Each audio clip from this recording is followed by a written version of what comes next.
Welcome back everyone, Tina here, and in this video I'm going to show you how you can categorize your leads inside of the prospecting tool.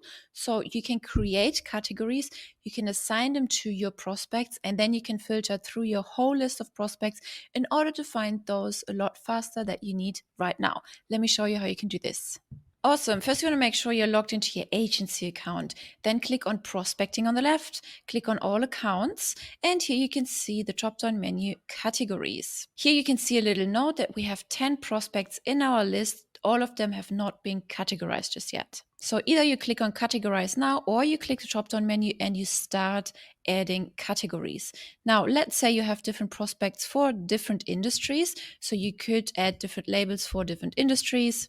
Let's say spas or real estate or dentists, etc. Okay, then just hit save, click the drop down menu again, and you can see these categories have been established.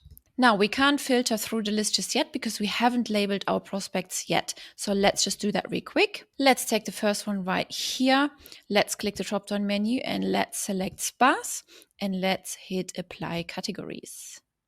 Now you can see this little label showing up, spas, right here. You could also book select different categories if one prospect falls under several different categories. Hit apply again, and here you see two selected categories. If you hover over it, you will see the two labels showing up. If you wanted to manage those categories, just click the drop-down menu, click manage categories, and then let's say you wanted to delete dentist, for example, then you could hit delete button here and then hit save. Now, let's say we wanted to filter for all of our spas. Let's check mark this here at the top right.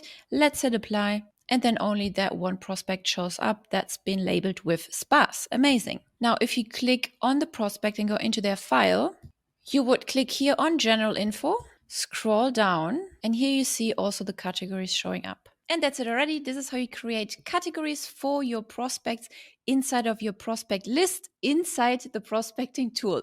I hope you like this feature, and I will see you in the next video.